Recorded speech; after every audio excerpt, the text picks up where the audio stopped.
Hola, buenas noches. Buenas noches, doctor.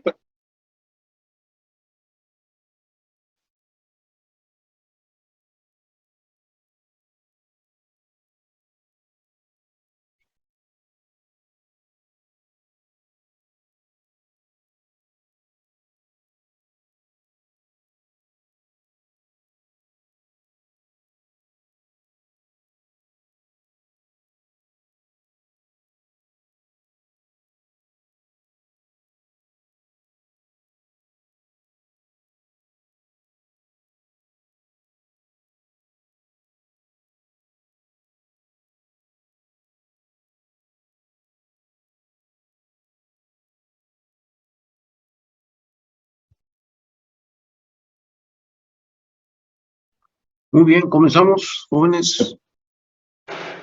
Sí, doctor, ya comparto pantalla.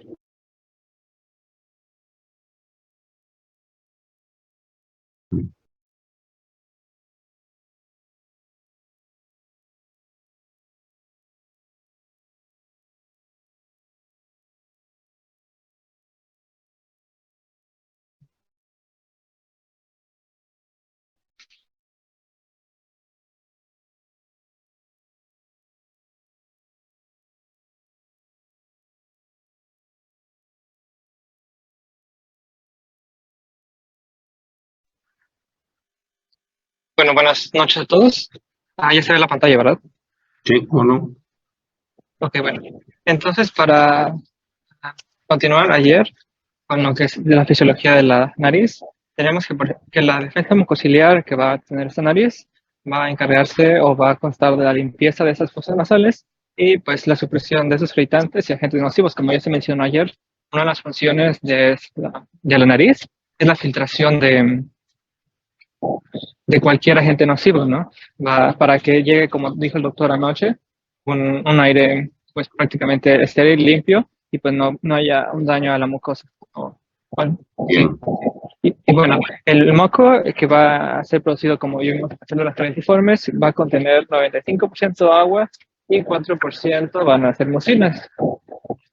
Y bueno, con referente también a la función fonatoria, había encontrado que sabemos que la para que se haga la producción de sonido, aparte de las cuerdas vocales, influye la entrada de aire, ¿no? Entonces aquí van a ser las consonantes o vocales nasales que más claramente se ven en el idioma que refería que el francés, por cómo se va a articular.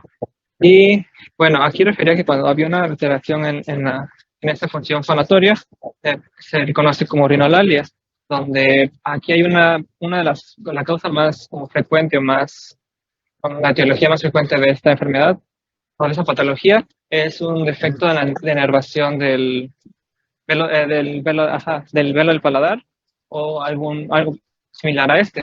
Y bueno, aquí no va a haber una capacidad para poder hablar. Las pacientes van a no poder hablar como tal, van a estar, no roncos, pero algo similar. No van a poder emitir un sonido bueno. Bien.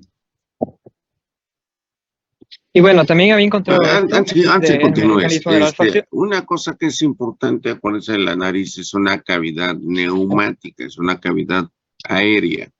Pues obviamente cuando hay un proceso, saliéndonos del tema, pues hay un proceso inflamatorio, entonces obviamente va a disminuir el espacio aéreo, va a disminuir la capacidad ventilatoria.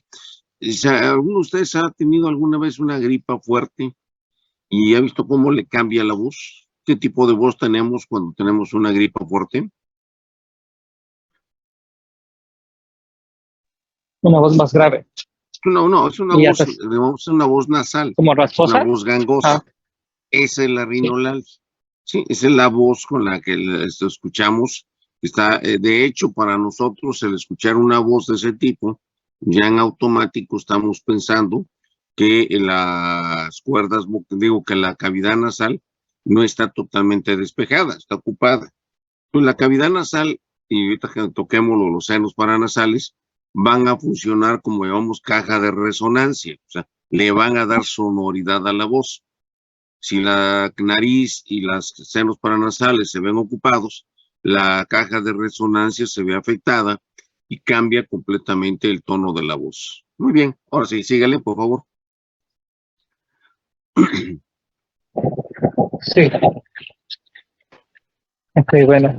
Entonces, había encontrado, por ejemplo, referente al mecanismo de la ecuación, que este va a incluir, como viene en el esquema de la izquierda, van a ser, bueno, aquí refiere que en la figura 7 son un esquema de partículas olorosas, que son las azules, que van a estar estimulando los receptores olfatorios tipo 7 de la membrana, transmembrana. Había encontrado que había 7 receptores, pero el que era más específico para este era, bueno, el tipo 7, pero como tal, depende del tipo de partículas, así va a ser el receptor que va a ser estimulado.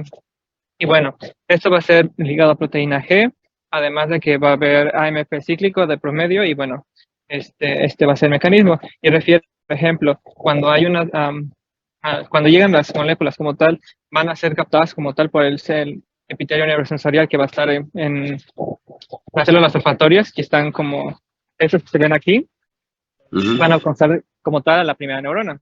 De ahí van a ir al bulbo olfatorio, y donde en su capa glomerular de ese bulbo olfatorio van a conectarse con las células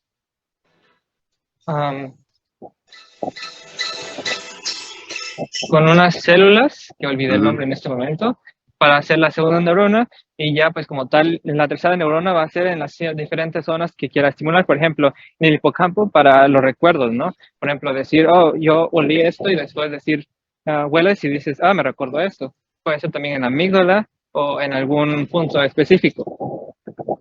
Y bueno, para que esta transmisión de moléculas sea como correcta, el, en el tapiz de moco, la partícula o la molécula debe ser volátil, hidrosoluble para que se pueda disolver en este y pueda ser captada. Además, el hidrosoluble refería para que las moléculas como que no la podía fluir, ¿no? Y bueno, también refiere a que la transducción de energía es una transducción de energía química a una eléctrica, ¿no? Para llevar el impulso y se dé la señal de que lo que está, ¿no?, como tal, olfateando o percibiendo el olor. Y también hay la discriminación de moléculas por cada receptor, porque como mencioné al principio, hay 7 receptores y depende de la molécula que sea percibida, va a ser el receptor que se va a estimular. Entonces, con respecto al olfato, hay una cosa que es importante, ¿no? O sea, en primer lugar, es un receptor a distancia, ¿no? O sea, tiene que haber una fuente que esté eliminando partículas odoríferas, tiene que haber una fuente que provoque el olor, viajar a través del aire y llegar a través de este aire a la nariz. Como lo mencionas ahí, es la transmisión de moléculas, o sea, tiene que haber una transmisión de moléculas a través del medio aéreo, llegar a la nariz, y como lo menciona tu diapositiva, esas partículas odoríferas deben ser hidrosolubles. Esto es, que se resuelvan en agua. Otra vez lo que mencionaste en tu diapositiva anterior. El moco es un 95% agua. Entonces, las partículas odoríferas pueden o deben de disolverse en la capa acuosa y viajar. Si ustedes vieron las diapositivas anteriores, el epitelio mucoso se llama epitelio mucoso o epitelio pituitario o epitelio olfatorio, que es el otro nombre. Son los 3 nombres con los que pueden encontrar en la diferente literatura, nombres: olfatorio, pituitario o epitelio mucoso. ¿Sí? Entonces, olfatorio, o sea, está en la parte superior de la nariz, está en el techo de la nariz. Entonces, tiene que viajar a través de toda la fosa nasal para llegar hasta la parte superior de la nariz. Como lo mencionan, inicialmente esas partículas van a tener que hacer contacto, como lo mencionas aquí en tu diapositiva. O sea, acuérdense que siempre todo este tipo de eventos implica cambios en la permeabilidad de la membrana y obviamente implica cambios en la composición, se abren los canales, hay transmisión de iones y se van a generar lo que se llama una respuesta química. O sea, es una reacción química y esa reacción química va a generar una reacción eléctrica. Lo mismo que vimos en el oído, acuérdense. O sea, el sonido tiene que llegar a estimular las células ciliadas y las células ciliadas se encargan de dar el estímulo eléctrico. Aquí también son células ciliadas. Son células ciliadas que están embebidas, están estimuladas y ese tipo de cilios va a desencadenar la respuesta eléctrica. Entonces, dependiendo del movimiento que tengamos, va a ser la sensación de la célula eléctrica. Digo, de la respuesta eléctrica que se llega a generar. Entonces, siempre vamos a estar pensando, acuérdense, que son receptores que alteran la permeabilidad de membrana y se generan los cambios iónicos que se van a desencadenar los eventos eléctricos. Y de ahí, esas células están en el epitelio, a través de ramificaciones de axones, hacen contacto con las células que están en el bulbo olfatorio. O sea, casi todo el mundo cuando aprendemos anatomía, decimos que el bulbo olfatorio emite ramas que atraviesan la lámina cribosa. No, acuérdense, es al revés. Las células sensoriales están en el epitelio olfatorio y ellas son las que emiten axones que atraviesan la célula, digo, la membrana, la capa fibrosa, la lámina cribosa, para hacer contacto con el bulbo olfatorio. ¿Sí estamos? Y de ahí se desencadena toda la vía olfatoria. O sea, acuérdense que la vía olfatoria es importante. Una característica que tiene, entonces, el olfato, acuérdense, tiene que ser sustancias hidrosolubles, viajar en el tiempo. Y otra cosa que tiene que ver, que se valora mucho, el olfato es el sentido menos estudiado de todos, ¿eh? O sea, del olfato todavía se desconocen cantidad de mecanismos, de efectos. O sea, todavía hay mucho de qué hablar del olfato que todavía no sabemos. Lo que sí vamos a ver es que el olfato es como todos los órganos de los sentidos, es un mecanismo de defensa. Y el olfato es fundamental para la supervivencia en las especies inferiores. ¿Por qué piensan que sea fundamental el olfato en las especies inferiores?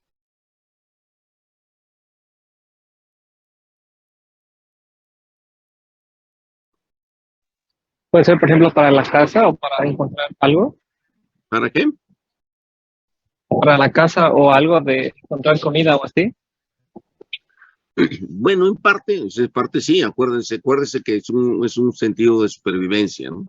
O sea, todavía nosotros también, el olfato en nosotros ya es muy rudimentario, ya prácticamente no está entrenable, digo, pero es vestigial en muchos de nosotros el olfato, pero los animales es parte de la supervivencia y una de las cosas más importantes es el mecanismo por el cual depende la reproducción de la especie en las etapas inferiores. ¿Por qué?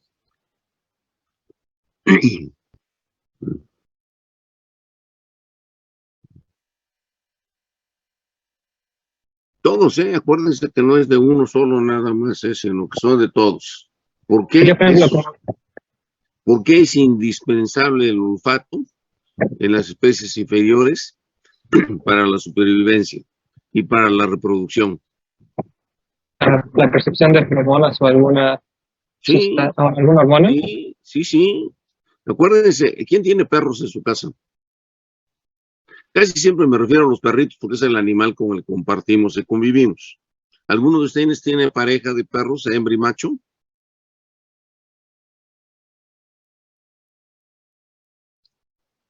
No. ¿No? No, pero creo que no. Pero sí han visto en un momento dado cuando en las especies inferiores, acuérdense que la hembra no siempre está en etapa receptiva y en etapa reproductiva. Entonces, cuando entra en etapa reproductiva es lo que llaman estro. Y cuando entra en estro, entonces empieza a despedir cierto olor en la vulva. O sea, y es cuando ustedes se fijan, el perro es cuando se acerca para olfatear la vulva y ver si la perrita ya está en etapa reproductiva. Mientras la perrita no está en etapa reproductiva, no hay la liberación de feromonas, el perro ni la fuma, puede estar acostada, tranquila, no la toca, no la ve, o sea, en otras palabras, no la pela. ¿Sí? O sea, la perra no está en etapa reproductiva, el perro no se interesa por ella. Pero en cuanto empieza a desecretar feromonas vulvares, entonces el perro automáticamente, ¿sí se han fijado que lo primero que cuando entran en esto, un perro lo primero que huele es acercarse a oler la vulva de la perrita? ¿O no se han fijado, no son observadores?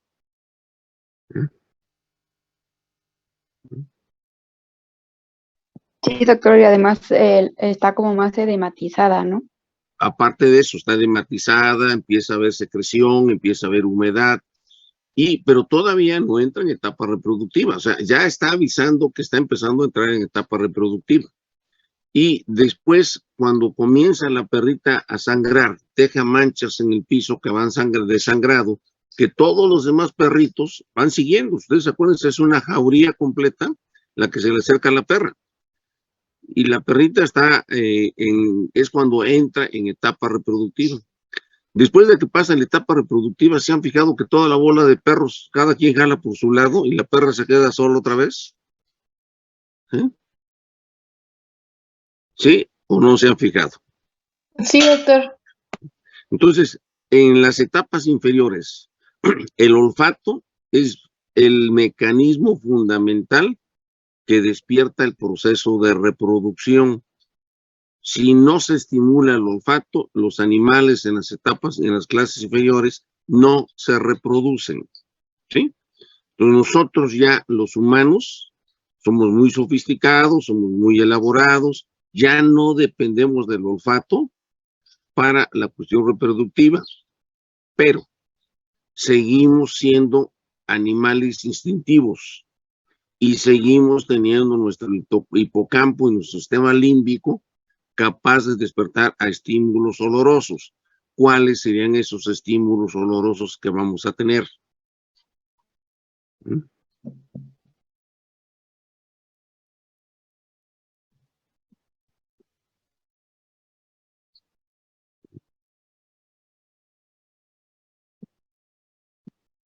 Si usamos perfumes y usamos lociones, ¿no?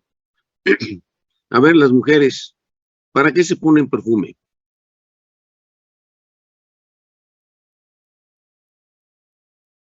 A ver, espero respuesta de las muchachas. ¿Qué esperan conseguir cuando se ponen su perfume? Oler rico. ¿Qué más?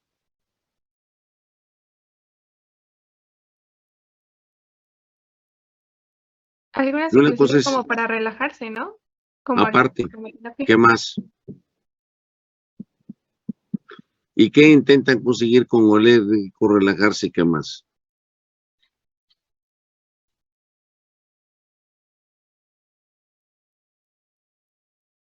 ¿No es llamar la atención? Que las otras le digan qué bonito perfume, qué bien huele, qué sabroso, dónde le compraste, de qué marca es. ¿O no es así?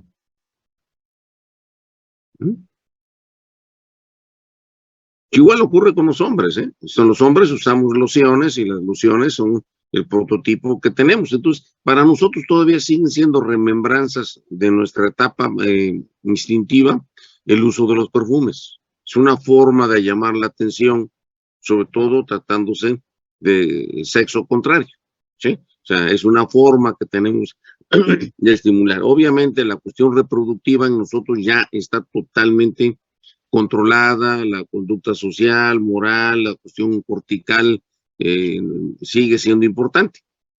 Pero acuérdense que todavía hasta la fecha la hormona le sigue ganando al cerebro, ¿sí? O sea, hasta la fecha no hemos encontrado un mecanismo en el cual la hormona se supedite a la cuestión cerebral. Siempre la hormona le gana al cerebro. Le ha ganado toda la vida, toda la historia y le va a seguir ganando. Son remembranzas que todavía tenemos de la cuestión instintiva de usar el olfato. Y eso se emplea, acuérdense, se emplea para la cuestión de la cosmetología. ¿Ustedes se han fijado los comerciales de los perfumes y de las lociones cómo son?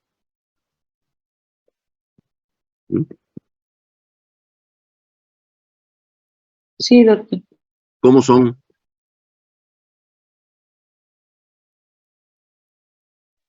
Son netamente sexuales, ¿no? Son netamente llamativos y atractivos de tipo sexual.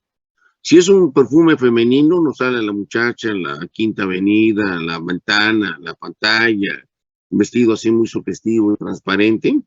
Y si es la loción masculina, nos sale el otro luciendo el abdomen de lavadero y la masa muscular, o sea, el atractivo masculino que pueda tenerse. ¿No son así los comerciales? ¿O no? Sí, doc. Entonces eso es parte de la remembranza que todavía manejamos de nuestro sistema límbico, ¿sí? O sea, el manejo del olfato desde el punto de vista de atracción del sexo contrario. O sea, ya no con fines reproductivos, sino que la inmensa mayoría de las veces lo usamos con fines lúdicos, ¿sí? Pero sigue siendo la remembranza. La otra cosa importante que tiene el olfato en las especies inferiores, como ya lo dijeron, es conseguir el alimento, la alimentación. O sea, instintivamente, vean ustedes a los animales exactamente, o sea, en las especies inferiores el olfato es clave para poder conseguir el alimento y poder subsistir. Si no tienen olfato, se han hecho experimentos en infinidad de especies en las que se seccionan las fibras nerviosas, pierden el olfato y el animal se muere. Se muere porque es incapaz de conseguir alimento. Entonces, el olfato es un sistema de mecanismo de protección y de consecución alimenticia. Entonces, en las especies inferiores, el olfato es indispensable para la subsistencia. En nosotros no. Nosotros ya modificamos mucho, pero seguimos conservando todavía muchos aspectos. Acuérdense que estamos en un lugar y nos llega el olor a la carne asada, se nos estimulan las papilas y vamos buscando el olor a ver dónde están los tacos, la comida y todo lo demás. O sea, seguimos vestigialmente dependiendo del olfato. ¿Sí está claro? ¿Sí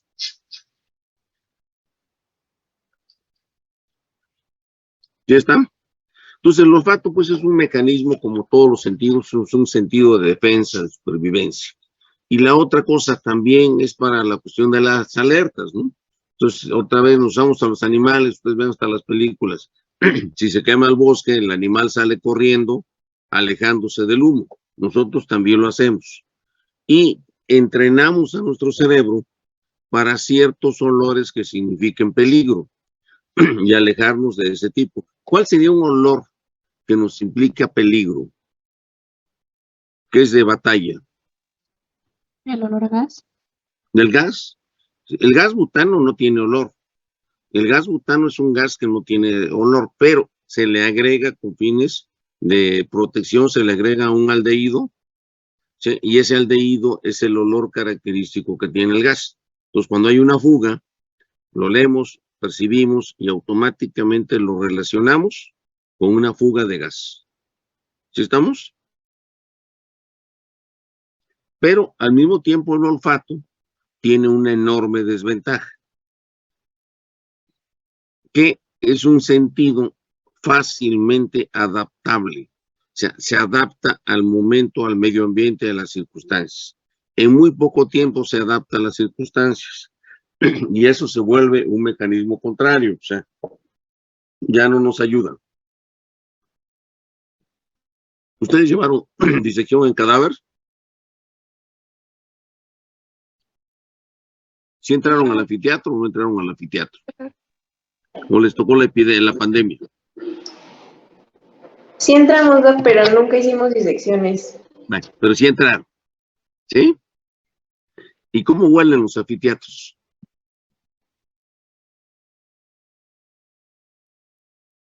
¿Huelen bonito, huelen sabroso, huelen qué, cómo? Bien feo. O sea, acuérdense que los cadáveres habitualmente se conservan en formaldehído. El formaldehído, pues, como su nombre lo dice, es un aldehído a base de formol. Entonces, es un olor penetrante, picante, irritante a las mucosas. Entonces, cuando uno entra al anfiteatro, habitualmente percibe ese olor. Hay quienes se ponen hasta a llorar, moquear y estornudar porque es irritante el olor. ¿Sí les pasó alguna vez eso? Sí, doctor. Bueno, ¿y cuánto tiempo les duró eso?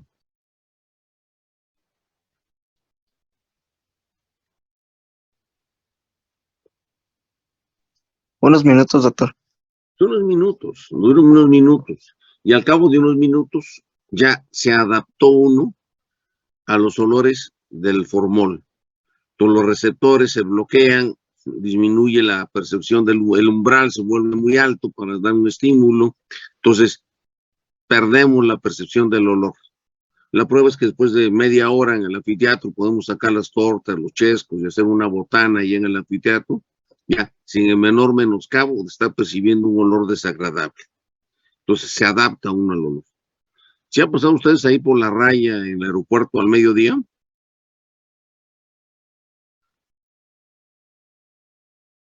O por el río Salado y todo eso, y vean la pestilencia que se percibe, la fetidez del olor del río que tiene. ¿Sí lo han pasado alguna vez por ahí? Sí, sí, doctor.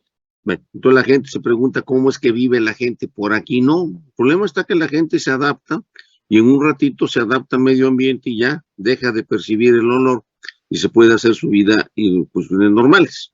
Entonces, es un sentido muy fácilmente adaptable, ¿sí? Entonces tenemos varias características del olfato, esa distancia, son partículas odoríferas, tienen que ser hidrosolubles, tienen que viajar en el espacio y disolverse en agua para poder llegar. O sea, son parte obligada del mecanismo de la percepción sabor, de los sabores, del sabor y el gusto, ¿sí? O sea, que tiene uno que disfrutar junto con el olfato. Pero al mismo tiempo es un sentido que es fácilmente adaptable. ¿Alguno de ustedes vio la película ese Perfume? Historia de un asesino.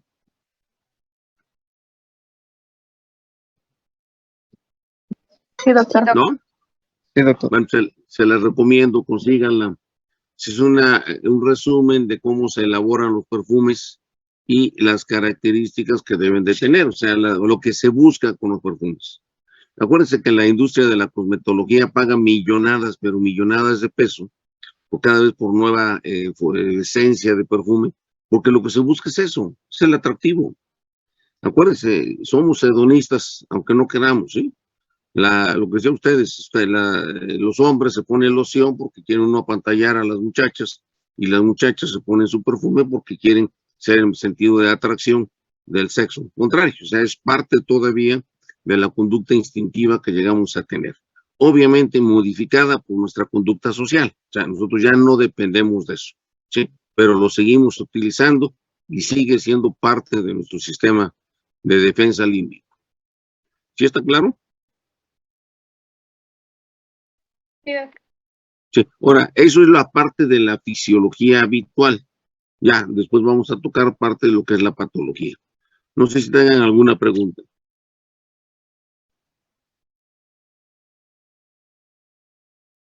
No, doctor. No, una pregunta para las mujeres. ¿De qué depende la calidad de un perfume?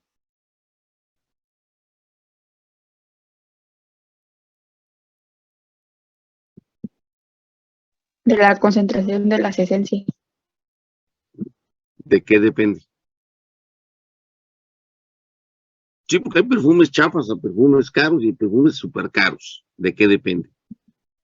De la fijación, ¿De qué?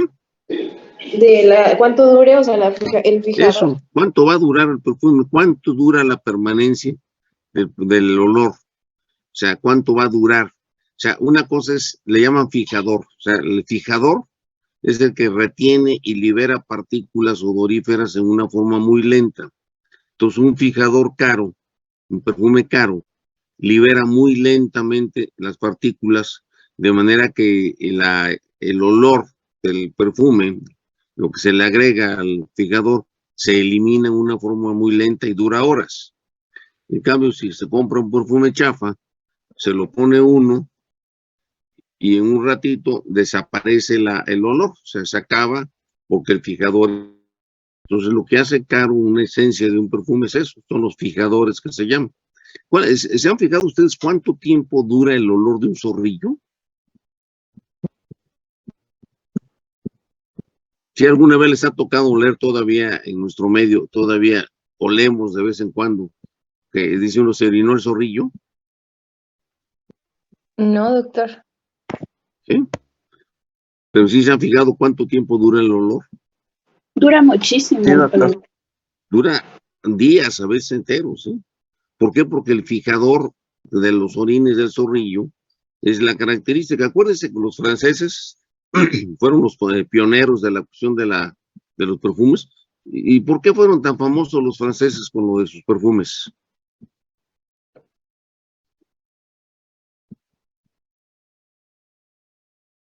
Ustedes llevaron ya historia de la medicina.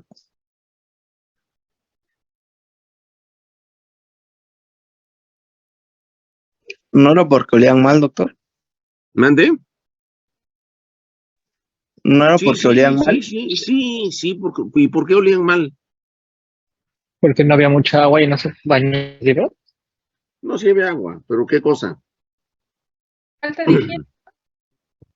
Había agua, pero no estaban acostumbrados a bañarse, ¿sí? O sea, el baño para ellos tenían una filosofía todavía en aquel entonces de que el baño era dañino, entonces no se bañaban, duraban semanas completas con la costra de sudor ahí pegada, entonces apestaban y olían horrible. Y la otra cosa, las ropas que usaban aquellos, si han visto ustedes las películas fastosas de los bailes, de los salones y todo, que hay, son unos trajes elegantísimos y todo, se han puesto a pensar que sus trajes no se podían lavar.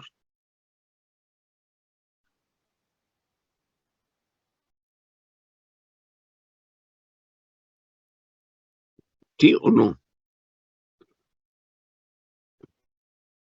¿Y por qué no se podían lavar esos trajes?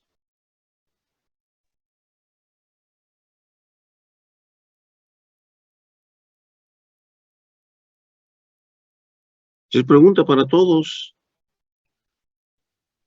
Porque se despintaban. No, porque se encogían, eran telas vírgenes, crudas, sin proceso de sanforización, de coger. Entonces, un traje de esos carísimos, que antes esos metías al agua, y obviamente encogía y ya no servía. Entonces, los usaban y los volvían a colgar, y del talco, apareció el talco con el talco, los forraban de talco, los bañaban de talco, para que el talco absorbiera todos los olores, los sacudían y ya los volvían otra vez a usar después.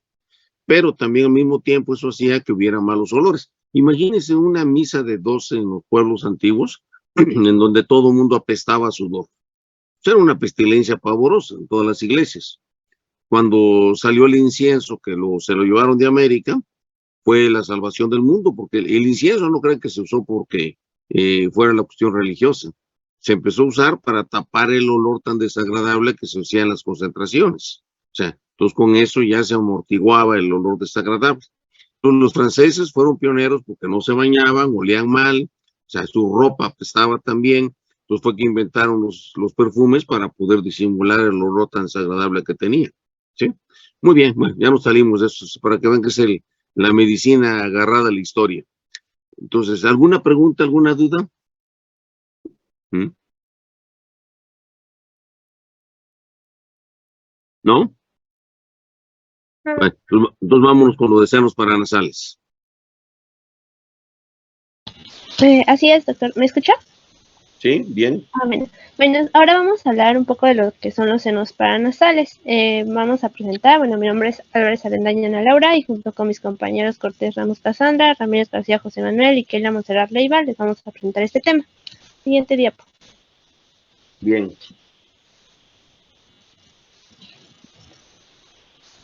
Bueno, pues los senos paranasales pues son lo que es el seno esfenoidal, el seno frontal, las celdillas etmoidales y el seno maxilar. Pues todos estos van a estar revestidos por un epitelio cilíndrico ciliado pseudoestratificado y vamos a tener que todos ellos van a desembocar de manera directa o de manera indirecta en lo que es la cavidad nasal. Estos pues suelen ser pequeños en el momento del nacimiento. Vamos a empezar a hablar sobre el seno maxilar. Siguiente. Bueno, el seno maxilar es el más grande, tiene una cantidad o tiene un volumen de 10 mililitros.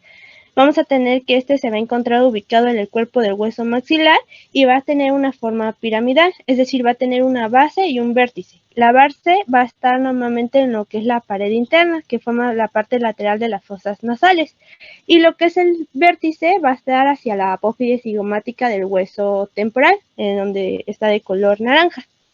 Bueno, este va a estar conformado por lo que es una pared interna o medial, un piso, una pared posterior, un techo y una pared anterior. La pared medial, que es lo que correspondía a lo que es la base, vamos a tener que es delgada, forma la pared lateral de las fosas nasales. Siguiente. El piso, vamos a tener que aquí en la imagen se ve lo que es la raya de color negra. Vamos a tener que estar localizado a 3 a 5 milímetros por debajo del nivel del piso de la fosa nasal, a excepción de los niños, que ellos no va a estar ese espacio que se ve de 3 a 5 milímetros, sino que se va a estar directamente a nivel de la fosa nasal. Vamos a tener que existen ciertas elevaciones que son por lo tanto, porque están, no ahora sí que están ingestados lo que son los molares superiores, y vamos a ver que esto tiene mucha relación. En ciertas ocasiones, cuando hay lo que es un sinusitis en los senos maxilares, puede presentar el paciente lo que es dolor en la zona dental, porque pues existe esta relación entre lo que son los molares superiores. Y ya, siguiente. Bueno, ahora vamos a hablar sobre lo que es la pared posterior. Vamos a tener que va a estar relacionado con las fosas intratemporal y el péptido palatina. Sí.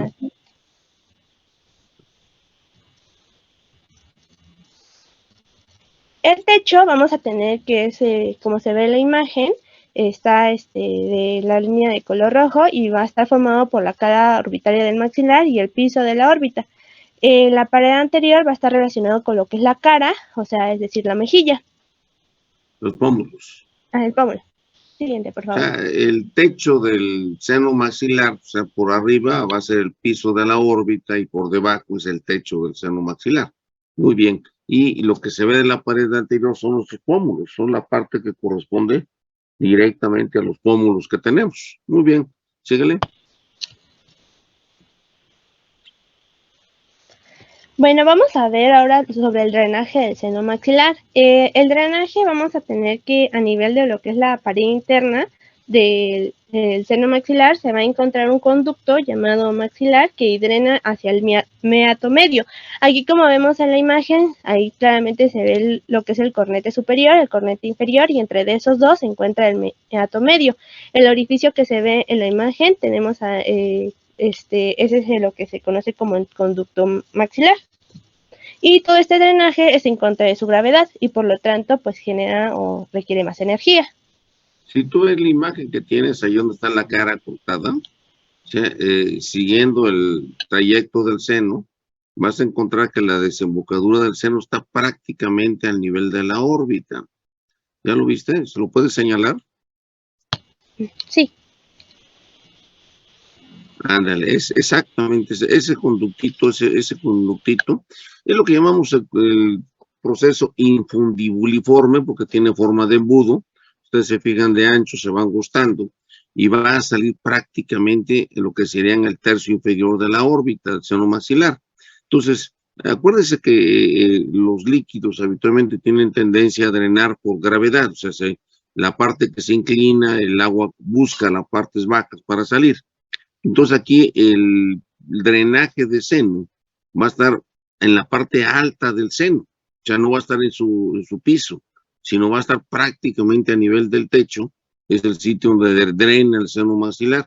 Como lo mencionas ahorita, es en contra de la gravedad. Muy bien, síguele. Siguiente, por favor. Bueno, ahora vamos a hablar sobre el seno esfenoidal.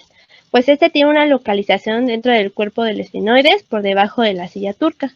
Vamos a tener que estar relacionado con lo que es la carótida interna y el canal óptico. Suele ser un seno irregular y va a estar separado por un tabique, así como vemos en la imagen de abajo. Vamos a tener que este drena el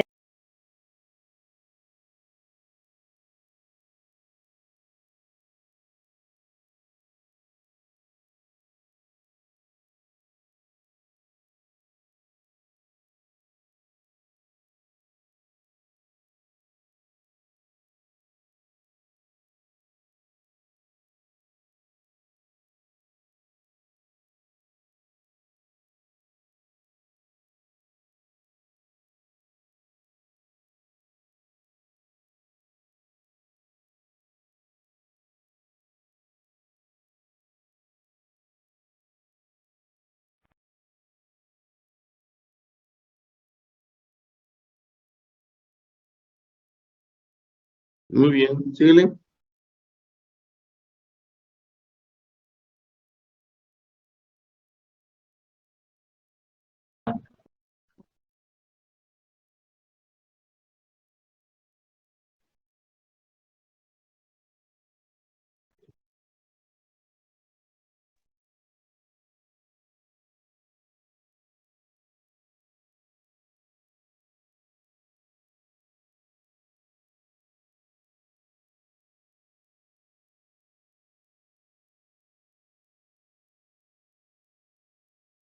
¿Ya?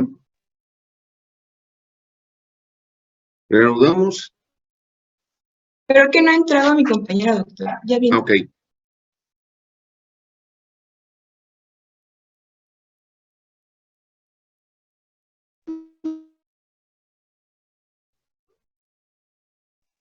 Ya regresé. Ok, muy bien. Sí. Bueno, estábamos hablando sobre el seno esfenoidal. Bueno, este, como comentaba, tenía una localización dentro de lo que es el cuerpo del efenoides, por debajo de lo que es la silla turca, como se ve en la imagen de arriba. Vamos a tener que estar relacionado con la carótida interna y el canal óptico. Suele ser un seno irregular y va a estar separado por un tabique, como vemos en la imagen de abajo. Este va a Bien. drenar inmediatamente lo que es el miato superior y este de igual manera va a drenar en contra de la gravedad. Muy bien. Los dos senos que drenan en contra de la gravedad son el seno maxilar y el seno esfenoidal. Muy bien.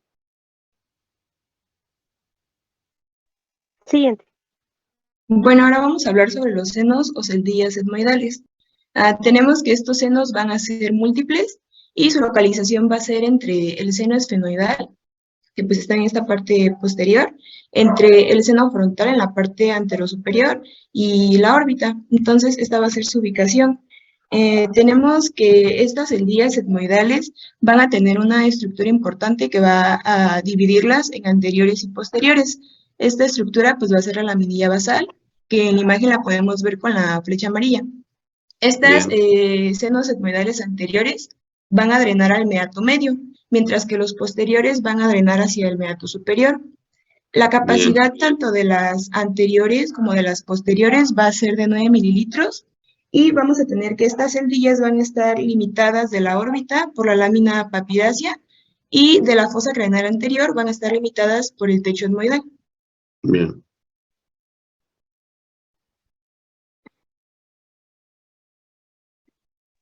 Bueno, ahora vamos a hablar sobre el seno frontal. El seno frontal hay que recordar que es irregular, también se relaciona por la parte de los músculos de al frente y por detrás de la fosa craneal anterior, y este va a estar dividido por una pared central, y su presencia también no es constante y su forma, como lo repito otra vez, es irregular. También hay que recordar que el moco circula en varias ocasiones por el seno antes de abandonarlo. Bien. Siguiente, por favor.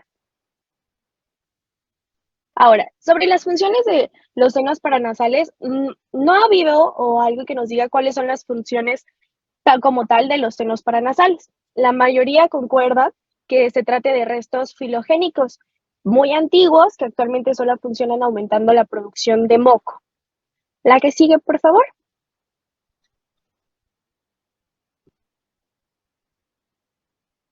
Ok. Vienen lo que son las funciones como principales que debe de tener. Vamos a tener que las funciones principales de los senos paranasales, una es la filtración del aire, por la gran vascularidad y está apoyada por la producción de moco. Dos, vamos a tener la regulación de la presión intranasal. Esta va a apoyar a la presión del tórax. Cuando más aumenta el diámetro, más aumenta la resistencia, al igual que la velocidad.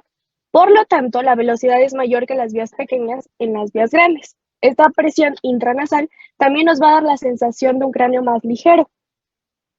Otro también muy importante es el incremento de la superficie olfatoria.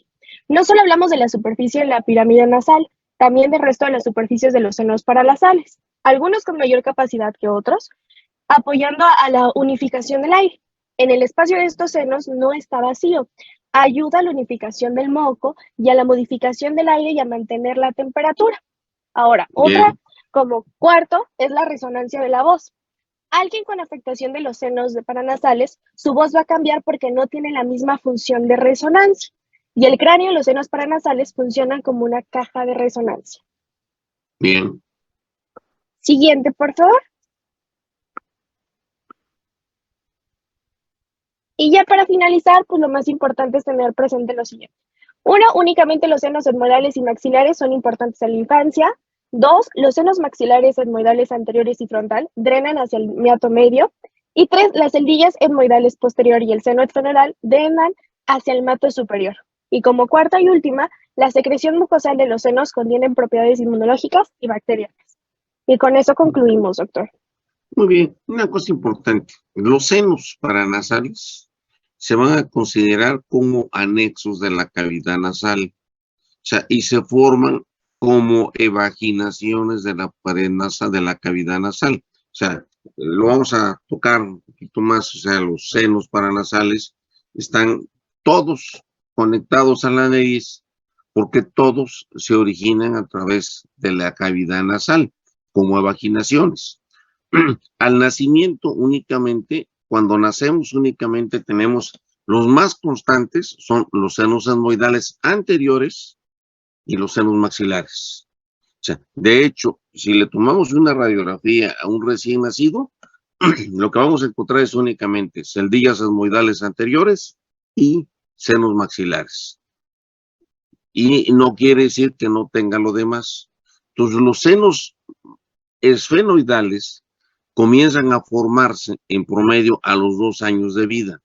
Como la entrada de aire, y es lo que vamos a tocar, que es la parte más importante, la entrada de aire a través de la nariz genera que se vayan neumatizando esos espacios. Yo siempre les hago la similitud.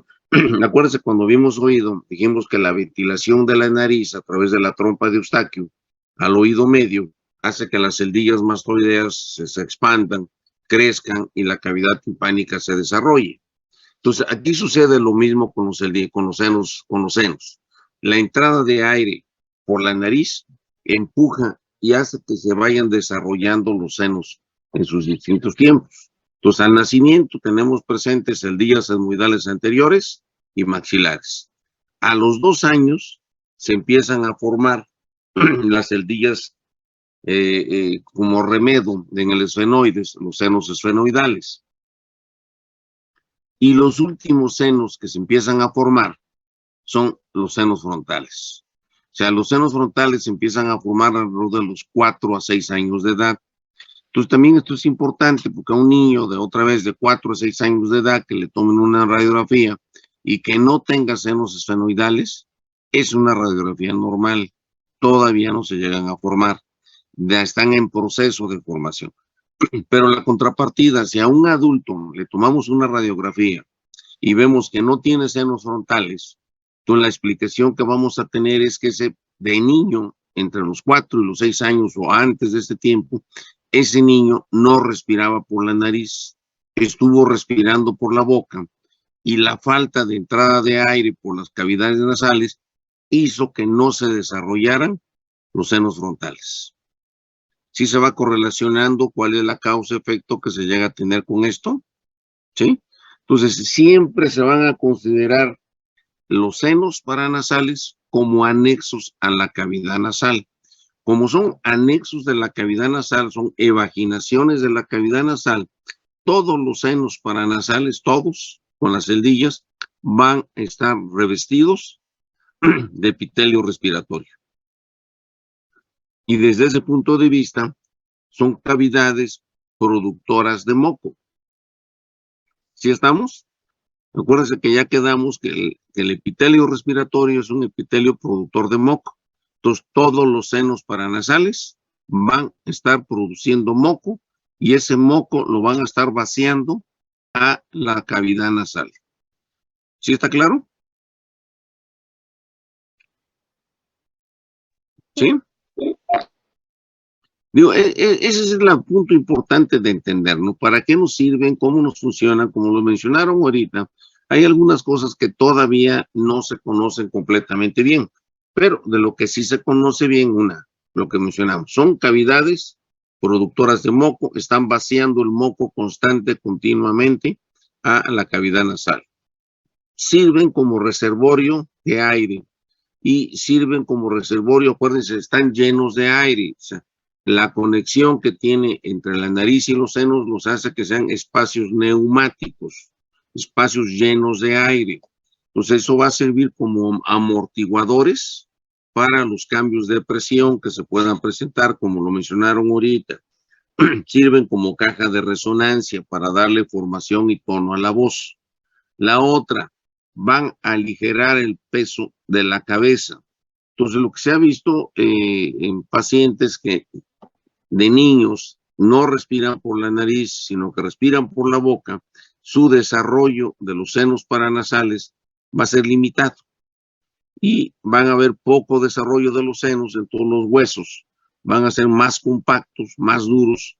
Y acuérdese, por lógica, ¿qué pesa más, un hueso compacto o un hueso esponjoso?